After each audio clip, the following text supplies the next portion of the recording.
The glass tower stood like a blade against the Manhattan skyline, imposing, polished, deliberately cold.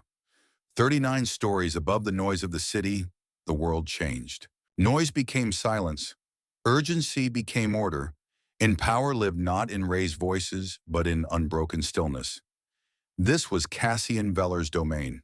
Every inch of his office was designed to reflect precision, from the black marble floors to the brushed steel shelving that displayed no personal photographs, no awards, no clutter. It was a place built for clarity, control. And yet, at that moment, Cassian was staring at a single file folder on his desk, like it didn't belong in the world he had created. He had reviewed hundreds of these profiles over the last 2 weeks, each one handed to him by the executive coordinator of the company's new charitable initiative, a program Alice, his sister, had championed relentlessly. Girls aged 18 to 22, raised in foster care or shelters, meant to be offered housing, education, and career guidance under Veller Foundation funding. He'd agreed to fund it not because he believed in it, but because it looked good before the company's international expansion and upcoming IPO. Philanthropy was marketable. Redemption, especially from a man known for being ruthlessly efficient, was even better. But this file was different. Leora Dane, no high school diploma, no listed address for the last 4 years, no emergency contacts, minimal records from 2 failed adoptions, 2 disappearances, 1 minor police report for vagrancy, and 0 communication with any agency since she aged out of the system. And still, unlike every other girl in the program, she hadn't filled out the application, hadn't even shown up for the screening event. She had been found by a caseworker who saw her asleep in the back of a public bus at 2 in the morning. There was a photo too, a surveillance-style snapshot, low resolution. She wasn't looking at the camera. She was looking out the window, hair dark and tangled, jaw tense, skin pale. She wore a jacket 3 sizes too large and held a book in her lap, but didn't appear to be reading. Her eyes, sharp, unreadable, were the only thing in the frame that looked alive. Cassian didn't know why he'd stopped on her file. He only knew that he had, and that after hours of staring at charts, projections, floor plans, and contracts, his eyes returned again and again to the thin black folder that held her name. He pressed a button on his desk. "Alice, send a driver to the address attached to Leora Dane's file. Have them bring her here." "No notice." Alice's voice crackled through the speaker. "She's not a volunteer, Cassian. That's not how this program works." He looked at the photo again. "Just do it." 27 minutes later, she stood at the glass doors to his office. Leora was smaller in person than he expected. Not physically fragile, but compact, tense. Her body was turned slightly away from him, even as she faced him, and she held her arms at her sides as though waiting for a blow. Her hair was tucked beneath a knit cap, her clothes layered, worn, but meticulously arranged, as if she had learned not to look poor even when she had nothing. Her eyes locked on his the moment the doors closed behind her. He motioned toward the chair in front of his desk. "Sit." She didn't move. Cassian leaned back. "Do you know who I am?" She tilted her head slightly as though weighing whether the answer mattered. "You're the man who thinks he owns people." His brow lifted. "That's a strong accusation from someone who took my car here." "I didn't take it. A man told me to get in, and I knew better than to say no." He watched her carefully. "You're not in trouble." She gave a dry laugh. "Everyone says that. Then they ask for something." He studied her posture, the straightness of her spine, the way her fingers curled in on themselves. She was expecting an exchange, something transactional. That much was clear. But what she wasn't prepared for was to be looked at without expectation. "I don't want anything from you," he said. "Then why am I here?" "Because you were the only girl in the program who didn't ask for help." "I've learned not to," she replied evenly. "It makes people feel guilty." He paused. "And you don't want people to feel guilty?" "I don't want them to pretend they care when they don't." Cassian leaned forward slightly. "What if I told you I don't care at all?" For the first time, she smiled. It wasn't warm. It was sharp, quiet, almost approving. "Then we'll get along just fine." He opened a drawer and slid a key card across the table. "Penthouse apartment. Full access. You'll stay there until we find a more permanent situation. There's food, clothing, and privacy. No one will ask you for anything." She didn't reach for the key. "You always bring girls off the street and hand them a tower to sleep in?" "No." Then why me? I don't know yet, he said honestly. That stopped her. Not because it was romantic, because it was true. He stood. The car is downstairs. You can take it when you're ready. She looked at the key again, then up at him. If I leave tonight and don't come back?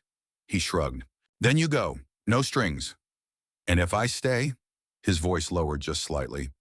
Then we'll see who you become. She took the key, and without another word she left. Cassian stood in his office long after she was gone, staring at the closed door. He had claimed many things in his life: companies, power, respect, but never a person. Not like this. Not someone who could look him in the eye and see straight through him. He hadn't chosen her to fix her, but something in her had already begun to undo him. The elevator moved in near silence, a smooth hum rising 40 stories above Manhattan. But to Leora, it felt like a slow ascent into unfamiliar territory. She stood alone, surrounded by mirrored walls that reflected too much. Her oversized coat, the frayed sleeve of her sweater peeking from beneath it, the faint smudge on her cheek she hadn't noticed before. Her reflection didn't belong in a place like this. The elevator pinged softly at the top floor, and the doors slid open to reveal a hallway of polished wood, soft lighting, and silence that pressed into the space like fog. She stepped out cautiously, the key card Cassian had given her clutched tightly in her hand. Apartment 4001. The door was tall, black, smooth to the touch. She slid the card through the scanner. It beeped green, unlocked with a soft click, and the door opened. The space on the other side wasn't just large, it was a world. High ceilings, massive windows overlooking the glittering city. Furniture that looked like it belonged in a magazine, sleek, modern, colorless. The air smelled like expensive candles and leather. She stepped in, letting the door close behind her, and for the first time in days, maybe weeks, she exhaled. No one rushed her. No one watched. No one asked who she was or what she was doing here. She wandered through the apartment slowly, almost reluctantly, her fingers grazing surfaces lightly as if touching them. Too much might cost her. The kitchen was cleaner than any place she'd ever seen, full of untouched appliances and food she didn't recognize. The refrigerator hummed quietly, its contents organized into rows and stacks. She opened it and stared at the bottled water, fresh fruit, vegetables sealed in airtight drawers. Everything was perfect and perfectly impersonal, like it had been waiting for someone, but not her. The bedroom was enormous, king-sized bed, ivory sheets, soft lighting, a wall of windows and blackout curtains that could be drawn with the press of a button. She didn't sit on the bed, not yet.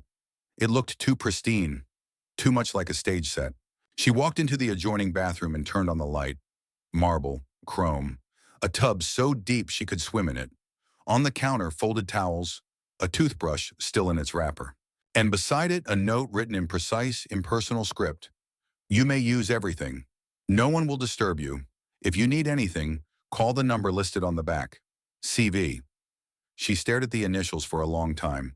She hadn't expected kindness from Cassian Veller. She didn't even know if this counted as kindness. More like the absence of cruelty. And yet there was something beneath it, a calculated distance that felt oddly comforting. He hadn't touched her. He hadn't offered sympathy. He had given her a key, a place, and silence. She ran a bath, not because she needed one, but because the idea of warmth and water was too much to resist. When the tub filled, she undressed slowly, eyes avoiding the mirror. Her body was thin, scarred in places, with skin that had forgotten softness. She sank into the water with a sharp breath, and for a long time she didn't move, just floated, as if being submerged in quiet and heat could erase the filth she'd never been able to scrub from her soul. She cried, not loudly, not even visibly. Just let the tears mix with the water, her face blank as they slipped down. No sobs, just release. Later, wrapped in a towel too soft to feel real, she stood in the doorway of the bedroom and stared at the bed again. This time, she approached it, sat down carefully. The sheets didn't resist her weight. She lay back, unsure if she would sleep, unsure what tomorrow held. She didn't trust any of this. She knew the world didn't offer things for free. But this strange, unspoken arrangement was better than sleeping on buses, Better than shelters that lock doors at 10. Better than hungry nights pretending to read under streetlights. She woke late the next morning to sunlight pouring in through the tall windows, the blackout curtains left open as if some part of her needed to be seen by the sky. She sat up slowly, unsure for a moment where she was. Then she remembered the office, the man, the key. And now this. In the kitchen, she found breakfast laid out. Fruit, toast, coffee still warm in a carafe. No sign of anyone entering. It unsettled her more than it comforted her. How many people had access to this place? How many watched her now, even if she couldn't see them? But the food was real and her stomach ached, so she ate. Midday, her phone buzzed. A new device, left on the nightstand in a white box she hadn't noticed the night before. A message from an unfamiliar number. You'll begin orientation at the Veller Foundation headquarters tomorrow at 10 a.m. Transportation will be provided. She stared at it for a long moment, then typed a single word back. Fine. The rest of the day passed in silence. She explored the apartment more deliberately now. Found books in the office. Philosophy, economics, design. She opened one and found underlined passages, small notes in clean, masculine handwriting. It wasn't Cassian's world she'd entered. It was his mind.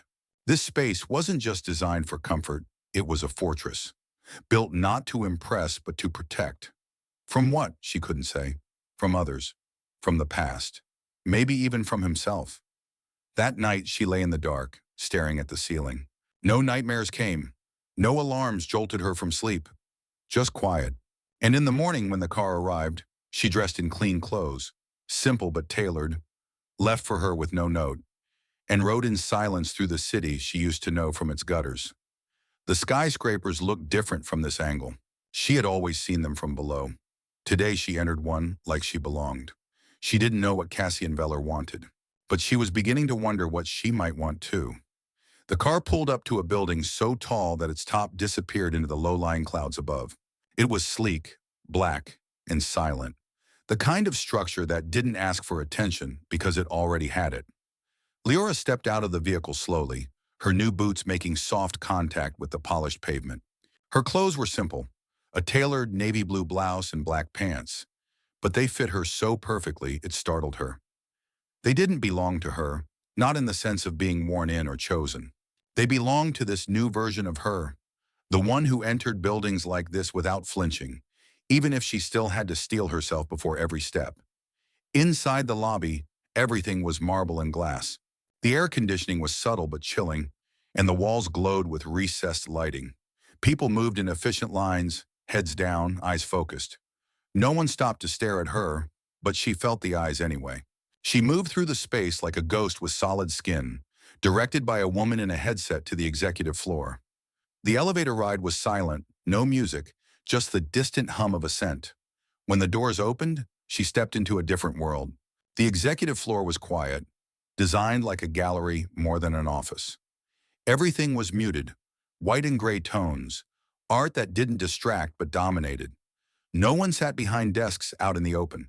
Doors were closed, voices hushed. It felt more like entering a temple than a place of business. A woman in her 40s, dressed in a pencil skirt and sleeveless silk blouse, greeted her with a practiced smile. "Miss Dane, welcome. I'm Evelyn. I'll be your initial contact for orientation." Leora nodded. "Is Cassian here?" Evelyn smiled tightened slightly just at the corners. "Mr. Veller doesn't involve himself in day-to-day onboarding, but he is aware you've arrived." Of course he is, Leora thought. That man probably knew what time she brushed her teeth. She followed Evelyn through a series of hallways, past a glass-walled conference room where men and women sat around a long, matte black table with digital pads in front of them. No one looked up. They were too busy talking numbers and futures. The whole place vibrated with a kind of urgency that wasn't frantic, just absolute. In a small office tucked at the end of the hallway, Evelyn gestured for her to sit. A folder had already been placed on the table. "Today's orientation will cover your legal status, financial account access, educational pathway options, and a general overview of your residence agreement.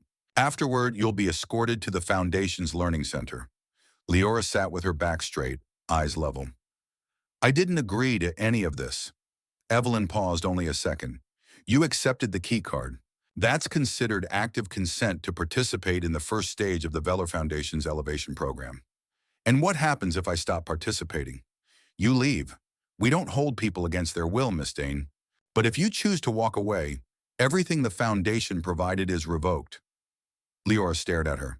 So it's a cage, just one with a better view. Evelyn didn't blink. You're free to see it that way, or you can see it as an open door. For the rest of the morning, Leora was briefed on policies, opportunities, and support systems she could barely comprehend. Health insurance, investment accounts, a stipend that exceeded anything she had ever made in a month, counseling services, career training.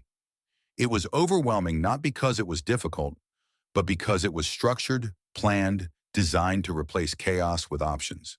For someone like her who had grown up learning to survive minute by minute, all this long-term thinking felt like walking into fog. By the time she was taken to the Foundation's private learning center, a minimalist space filled with natural light, books, and silent students, Leora's mind buzzed with information. She was introduced to a tutor named Jonah, a soft-spoken man in his 30s with kind eyes and an obvious discomfort with small talk. He handed her a tablet loaded with academic modules and placement tests. Start wherever you're comfortable, he said. We'll adjust based on how you score. She took the device and sat in a chair by the window. The other students glanced at her but said nothing. She was the only one not in the standard uniform, the only one with a past written in her silence. That afternoon, after hours of diagnostic questions and reading exercises, she returned to the penthouse. The apartment looked the same, untouched, still, and perfect. But something in her had shifted. She wasn't used to being expected, to having a schedule. She wasn't used to her days meaning anything to anyone other than herself. She kicked off her shoes and wandered barefoot across the smooth floor, stopping only when she reached the massive window overlooking the city. She stood there for a long time, arms crossed, watching the lights flicker on in the buildings around her. So many people, so many lives she would never know. Yet here she was, in the center of it all, and somehow still completely alone. The doorbell rang once, sharp and unexpected. She turned, heart stuttering, and walked cautiously to the door. On the other side stood a man she hadn't seen in almost a week, Cassian. He wore a tailored gray jacket, no tie, shirt open at the collar. He looked the same as the day she met him, impossibly composed, unreadable. But there was something different in the way he held himself, less formal, less distant. "May I come in?" he asked. She stepped aside. He entered without fanfare, glancing briefly around the apartment as if confirming it hadn't collapsed in his absence. Then he looked at her. "You went to orientation." She nodded. "You already knew that." "I wanted to hear it from you." She folded her arms. "Why? You don't care. I don't make a habit of investing in people I don't believe in." She let that sit in the air between them. He took a step closer, then paused. "Do you feel safe here?" It was the last thing she expected him to ask. "I don't know what safe feels like." His gaze didn't shift. "Would you know if it wasn't?" "Yes." "Then I'll ask again in a week." She didn't thank him. He didn't ask her to.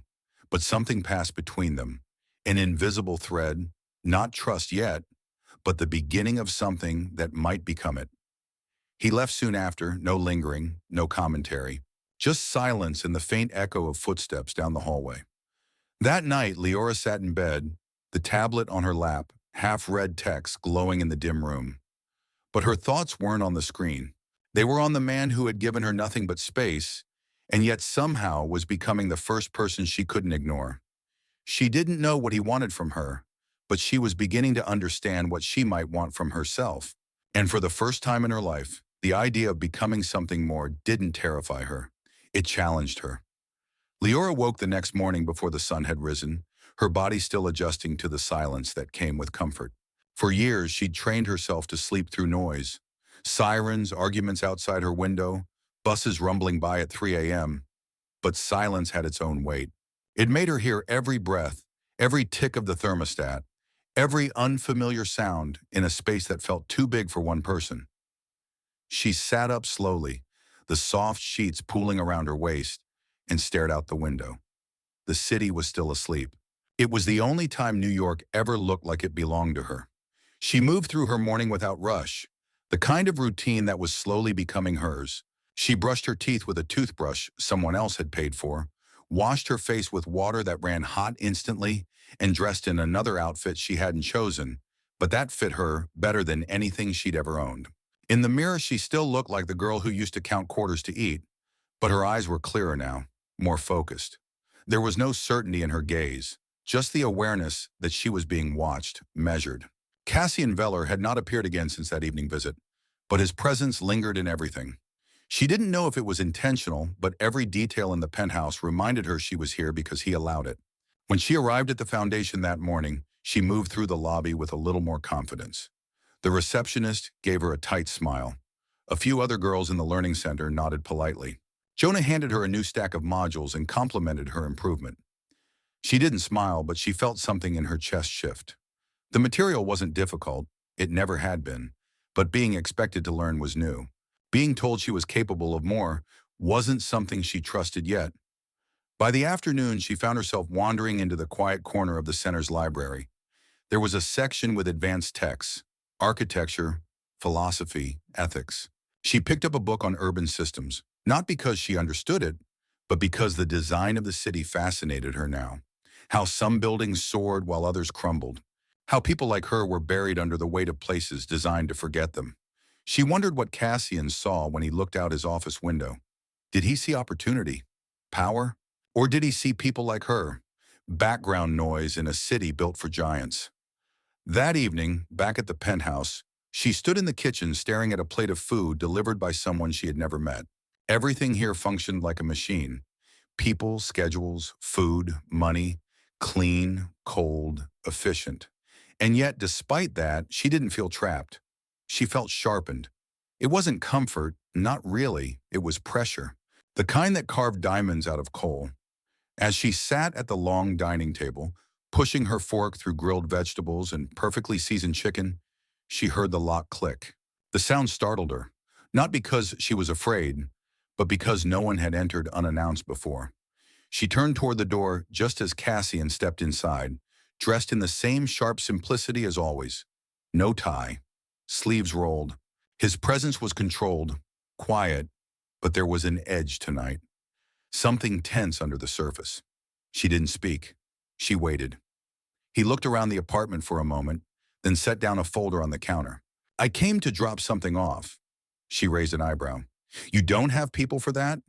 I do, but this needed a conversation. She wiped her hands on a napkin and stood, slowly crossing to the counter. She opened the folder and scanned the document inside. Her name, a bank account, a schedule.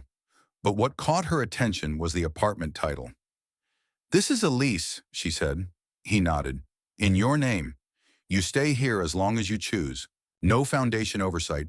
No conditions. Her chest tightened. Why? Because I don't want you to think anything here is owed. Not to me, not to anyone.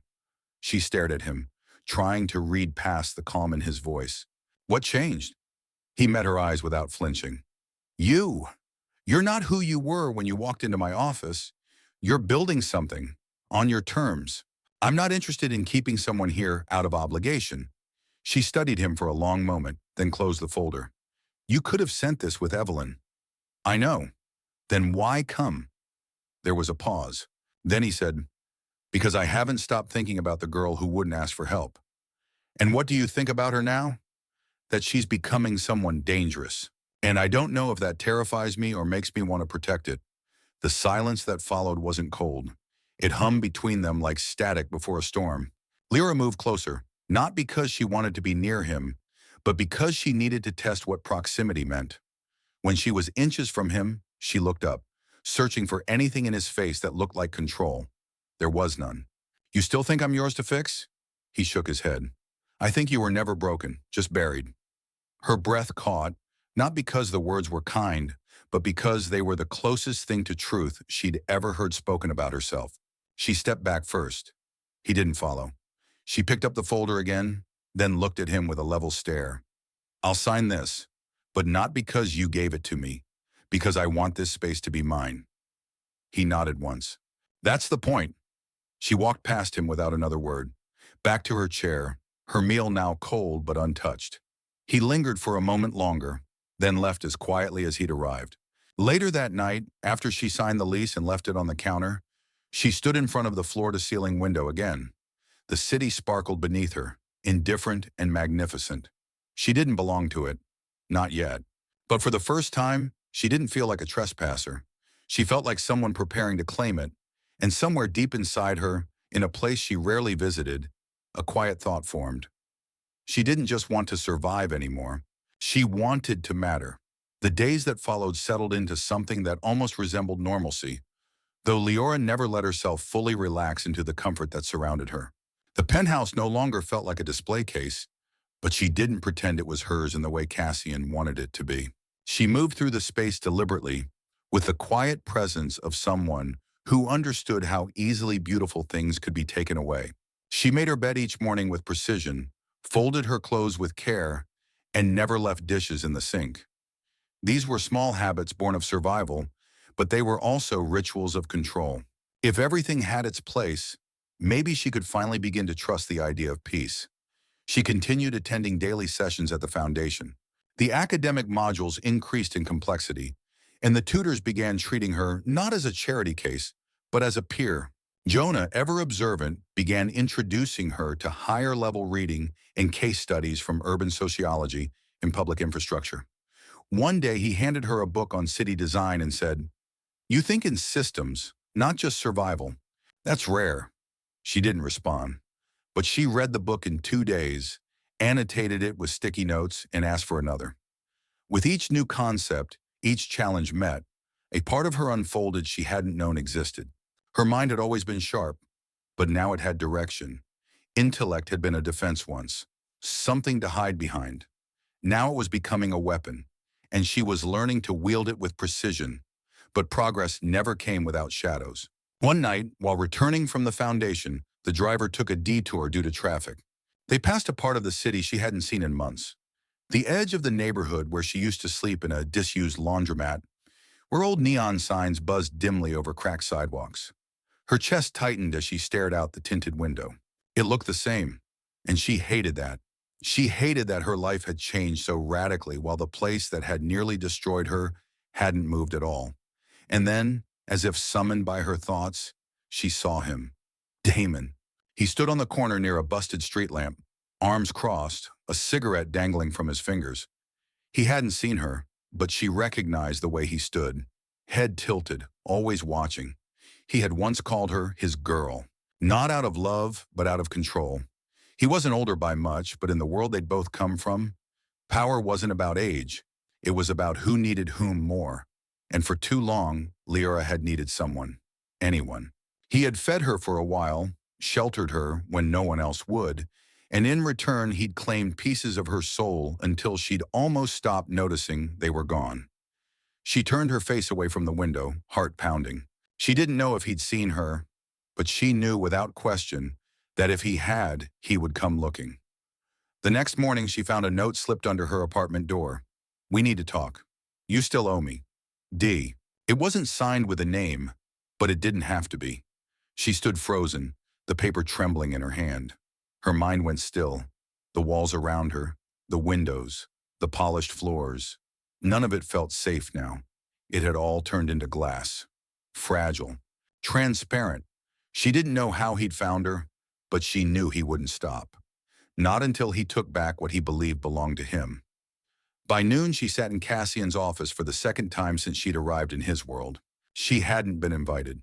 She had walked past reception, past the executive assistant who stammered when she tried to stop her, and into the room where Cassian stood by the window, phone in hand. He ended the call without looking away from the skyline. "What happened?" She held out the note. Her hand didn't shake anymore.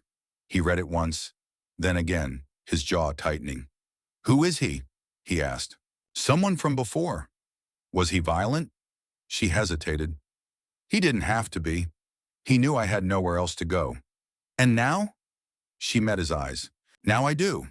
Cassian walked slowly to his desk, placed the note down, and looked at her with a kind of calm that felt anything but passive. "Do you want me to take care of it?" The question was simple, but the meaning behind it was not. She knew what take care meant, knew that Cassian had the kind of reach that erased problems instead of solving them. "No," she said, "I need to do this." He's not just a threat to you anymore. If he touches you, he touches me. That's not why I want to do it myself, he paused. Then why? Because if I don't, he'll own the part of me I finally got back. Cassian nodded slowly. Then I'll be behind you, not in front. Later that night, she met Damon where he asked, in the alley behind the corner store where they used to steal expired food. He leaned against the wall like nothing had changed, but when he saw her, his face tightened. Damn, Leora, he said. You look like money now. She stood still, arms folded. I'm not here for your commentary. He stepped closer, the smirk on his face faltering. You ran, and now you think you can erase me? I didn't run. I survived. You think these people you're with now won't turn on you the second they get bored? She didn't answer. He stepped even closer. Too close. The stench of old sweat and cheap beer clung to him like a second skin. You always needed someone. You used to thank me for every crust of bread. I was starving. That wasn't gratitude. It was desperation. He reached for her wrist. You don't talk to me like that. And then he stopped. Because Cassian was there. He hadn't spoken. Hadn't warned her he'd followed. But he stood just beyond the alley's entrance. In a tailored coat that caught the wind, his face unreadable. Damon froze, uncertain. And in that hesitation, Leora stepped back, pulled her wrist free and said, You don't own me. You never did. You were just the only one there. Cassian didn't say a word until she turned and walked toward him. He fell into step beside her, not touching, not questioning. They walked together in silence, away from the alley, away from the past. Back at the apartment, Leora stood at the window for a long time. Cassian made tea. She didn't ask him to. He handed her a cup, and when she took it, their fingers brushed. The contact startled neither of them. I didn't ask you to come, she said. I know, he replied, but I came anyway. She looked down at the tea, then back up at him. I didn't need you to save me. No, he said quietly, but I needed to know you would save yourself. That night, when she finally lay in bed, she didn't think about Damon. She didn't think about the alley, the cold, the past. She thought about the way Cassian had stood still, not like a shield, but like a wall she could lean on if she needed to. And for the first time in her life, she didn't fall asleep listening for danger. She fell asleep listening to silence, and it felt like peace. The morning after confronting Damon, Leora woke with a strange lightness in her chest. It wasn't happiness. She didn't trust that word yet, but it was an absence of dread, and that was new. The weight that had lingered in her ribs for years, the quiet fear that someone from the past would reach out and pull her back under, had finally broken. It didn't mean she felt safe exactly, but she felt stronger. And strength, she was learning, was its own kind of safety. She moved through the penthouse like someone testing the floorboards of a house just built. Everything still looked the same, immaculate, silent, bright. But something inside her had changed. She drank her coffee slowly, not like a person in a hurry, but like someone with time. She sat at the tall kitchen island and opened a book Jonah had given her on cognitive development. She didn't understand all of it, not yet, but she liked the way the words stretched her mind. She liked that someone had given her something that wasn't simplified. She was tired of being handled like something delicate. She wanted the challenge. Later that afternoon, she was scheduled to attend a private seminar hosted by one of the city's top architectural firms, another element of the foundation's expanding effort to match the girls in their program with real career paths. Lyra had been skeptical at first, suspecting it was more for PR than progress. But the more time she spent with professionals in those meetings, the more she realized how differently they treated her when she spoke with confidence. When she didn't act grateful, but acted prepared. Cassian had once said that power belonged to the ones who didn't need to ask. She understood that now. When she entered the seminar room, she no longer felt like a ghost among the polished. She wore a tailored black blazer and matching pants, her hair pulled back simply. She looked at them like she was one of them, and that changed everything. She wasn't spoken to like a charity case. She was asked questions. Her opinion was requested. She surprised even herself with the clarity of her insights. And for the first time, as she stood in a room full of professionals who had no idea where she'd come from, she didn't feel like an imposter. After the seminar, she didn't return straight home. She walked the city, hands in her coat pockets, letting herself feel the rhythm of the streets. New York was chaos, but beneath the noise there was order. People moved with purpose. Everything built here, every tower, every path, every intersection was planned. She found herself lingering outside Cassian's corporate headquarters, staring up at the glowing floors. She didn't go in, but she stood there for nearly an hour, thinking about the man who had opened the door and then walked away just far enough to let her choose whether to follow. That evening, when she returned to the penthouse, she found a package on the counter. No note, no sender. Inside was a leather-bound journal and a black fountain pen. The journal was blank except for a line written in neat script on the inside cover. Build the version of yourself no one can take away. She touched the words with her fingers, not even needing to ask who had written them. The next morning, she asked to see Cassian. She didn't send a message through Evelyn. She went to his office herself. She didn't ask if he was available. She waited outside the glass walls, arms folded, until he looked up from his desk and saw her. He didn't seem surprised. He stood, nodded once, and opened the door himself. "I thought you might come," he said. She stepped inside without hesitation. "I need to talk to you." He motioned for her to sit, but she remained standing. "I don't want to be managed," she said. "I don't want my future decided in soft meetings or behind doors I didn't open myself." Cassian studied her quietly. "Then what do you want?" She took a breath. "A place in your company, not as a token, not through the foundation. I want to work for you. I want to earn it." He didn't respond immediately. Then he walked to the window, hands clasped behind his back. "You know that means you'll be held to a different standard," he said. "Not because of your past, because of me. Because people will think I gave you the position for reasons that have nothing to do with merit. I know. You'll be scrutinized, challenged, pushed harder than anyone else. I'm not afraid of hard." He turned to face her fully. "And if you fail? I won't." He didn't smile, but there was something in his expression that wasn't disapproval, something close to pride. "Then I'll send you a case file. Real estate development. Preliminary stage. You'll review it, write a strategy, and defend it to my board next month." She nodded once. "Good." As she turned to leave, he said quietly, "Leora?" She looked back. "I didn't send the journal because I thought you needed help. I sent it because I wanted you to remember you were already building something before I ever met you." Her voice was steady. "I haven't stopped."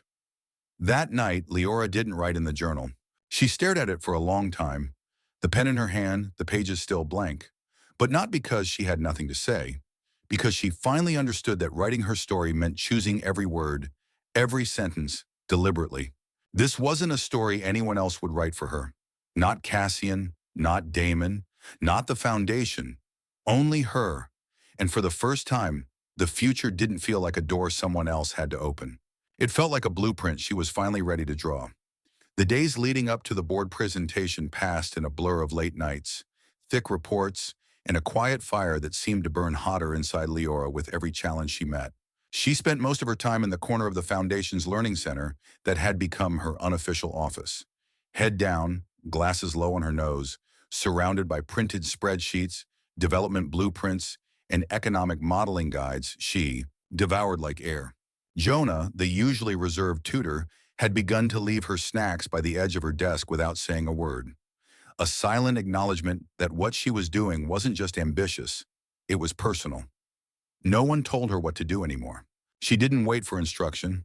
She acted like someone who had claimed space. The project Cassian had given her was brutal in scope. A multi-phase development proposal in an underfunded borough that involved rezoning, community outreach, architectural planning, and financial restructuring. It wasn't just about building. It was about navigating politics, public perception, and people's lives. But that's why she cared. This was the kind of thing that used to destroy neighborhoods like the one she came from. She understood what this project could become if handled carelessly. Another tower for the elite, another erasure of the vulnerable. And if she was going to step into Cassian Veller's world, she wasn't going to do it by copying his past. She was going to rewrite the terms. At night, back in the penthouse, the city pulsed outside her windows, but she rarely looked. The view no longer dazzled her the way it once did. It was a reminder now of what power looked like from the top, of how far she had come and how far she still needed to go. She worked until her eyes blurred. She annotated until the margins bled with ink. She rewrote the proposal 4 times from scratch, knowing full well that if she couldn't defend her strategy in that room, they wouldn't care how hard she'd worked. Cassian never checked in, not once. He hadn't visited the penthouse in over a week, hadn't sent a message, hadn't offered advice. At first, the silence unsettled her. Then she realized it was a kind of respect. He wasn't watching her anymore. He was waiting for her. And when the morning of the presentation arrived, she woke before her alarm, showered, dressed, and looked at herself in the mirror with a stillness that almost frightened her. There was nothing left of the girl who had clung to a backpack and worn 3 layers of clothes to hide her ribs. The woman staring back at her was sharpened by purpose. Her hair pulled back tightly, her eyes steady, her mouth pressed into a line of quiet resolve. The boardroom was located on the 42nd floor of the Veller Tower. She rode the elevator alone, a folder tucked beneath her arm, the weight of months, not just of work, but of survival settling on her shoulders. When the doors opened, she stepped out into a hallway lined with glass and light, the sound of her heels echoing with each step. A woman at the end of the corridor gestured her in without words. The room was larger than she expected. A long black table stretched the length of the floor-to-ceiling windows, with 10 figures seated around it. Board members, investors, executives, all older, all watching her. At the head of the table sat Cassian. His suit was dark. His hands were folded, his expression unreadable. She walked to the center of the room, placed her folder on the table, and began. She didn't start with numbers. She started with people, with the residents who lived in the borough, with the stories she'd read, the statistics she'd unearthed, the ways in which development had failed people like them time and time again. Then she unfolded the plan. A project that included community involvement from phase 1, a profit model that reinvested a portion of return into local infrastructure, and a design that prioritized accessibility and cultural preservation over glossy aesthetics. She spoke for 18 uninterrupted minutes. Her voice didn't waver. Her hands didn't shake. Every word she said was anchored in conviction. When she finished, the room was silent. Someone cleared their throat. A man in his 60s adjusted his glasses and asked, "What makes you think this approach will appeal to investors?" She met his gaze. Because it's not just a building, it's a narrative. And right now, the market values integrity more than luxury. If you want to build something that lasts, it can't just serve the privilege. Another man, more skeptical, leaned back in his chair. "You think compassion sells?" "I think sustainability does," she replied, "and this is sustainable. For the market, for the city, for the people who live there." Cassian hadn't said a word, but she didn't look at him. Not once. She didn't need to. This wasn't about him. Not anymore. After more questions, more scrutiny, and a final review of her projections, the board thanked her and told her they'd deliver it. She nodded, gathered her things, and left without rushing. Her pulse was calm, her breath steady. When she reached the elevator, Cassian was already waiting. She hadn't heard him leave the room, but now he stood beside her as the doors closed. The silence between them stretched until the elevator began to descend. "You didn't flinch," he said at last. "I didn't have time to," she replied. When he looked at her, it wasn't with pride or approval. It was something deeper, respect, maybe even admiration. The elevator reached the lobby. The doors opened, but neither of them moved. "You made them listen," he said. "They didn't have a choice." He stepped aside then, letting her exit first. She walked past him with her head high, her stride even. And in that moment, she didn't belong to him, or the foundation, or any story but her own. That night, she sat in the penthouse with the lights off, watching the city pulse far below. The journal lay open beside her, its first page finally filled with words. "I was never rescued," she had written. "I was released, and the rest I took for myself." She didn't need a reply. She didn't need approval. She was becoming the woman no one could erase, and this time, it was by her own design. Autumn slipped into the city without ceremony, bringing with it the kind of soft chill that drifted through windows and whispered against stone. The trees in Central Park burned golden rust, their leaves scattered like pieces of something old being laid to rest. It had been 3 weeks since Leora had stood before the Veller board and dismantled the idea that she needed anyone's permission to belong. She hadn't returned to the Foundation's Learning Center after that. Jonah had sent one final email, Simple, brief, and proud. The rest was silent. Not because the work was done, but because it had shifted. She wasn't a student anymore. She was a force. Cassian had offered her an official position within his company only once. The meeting had taken place not in his office, but at a quiet bistro tucked between two art galleries in the West Village. He had chosen the spot deliberately, she knew. Public enough to keep things formal, private enough to make the offer personal. She wore navy, sharp-collared, hair in a low twist. He wore gray, his usual elegance understated, as if even he didn't want the power between them to speak too loudly. "You'd report to no one but me," he'd said, sipping black coffee like it didn't taste like ash. "Director of Civic Innovation. You'd have your own team, your own budget." She hadn't answered right away, not because she wasn't ready, but because she wanted him to understand that this was no longer a favor. When she spoke, her voice had been clear. "Then I want full autonomy over community contracts. I want input on hiring, and I want my own name on every design proposal." He'd nodded without hesitation. Done. No congratulations, no performance. Just acknowledgement. That was how Cassian gave respect. Since then, they had barely spoken. There were emails, strategy sessions, 2 short calls, but not once had he appeared at the penthouse. Not once had he overstepped. She wasn't sure what she'd expected. A dinner? An apology? A confession? But Cassian Veller had never played by emotional rules, and Leora had stopped expecting men to explain themselves. And yet, that didn't stop her from wondering. It was late one Friday evening when she left her office and stepped into the private elevator that led to the upper floors of Veller HQ. She hadn't planned it.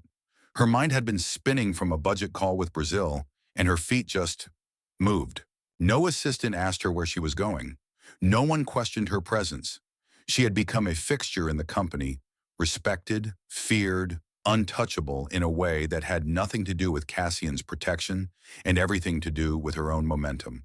When the doors opened, his office was empty. The lights were low and the city glowed against the wide windows. But the door to the terrace was open, and she followed the sound of wind through steel. Cassian stood alone, hands in his pockets, sleeves rolled, tie loosened just slightly. He didn't turn when she stepped outside. "I thought you didn't believe in looking back," she said. "I don't," he replied, voice quiet. "But sometimes it helps to remember what you've left behind." She crossed to stand beside him, the air between them charged and still. "You haven't been by. You haven't needed me to be." "I never did," she said. "But sometimes people show up anyway." He looked at her then, finally, and in his face was something that had no name. Not regret, not longing, something deeper. Recognition. "I didn't want to touch what you were building," he said. "Not with my hands, not with my name. You had to do it yourself."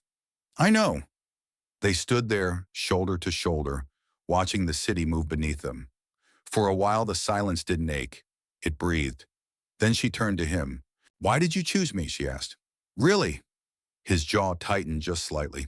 Not in annoyance, more like restraint. "Because you were the only person I'd ever met who didn't ask for anything. And it terrified me." "Why?"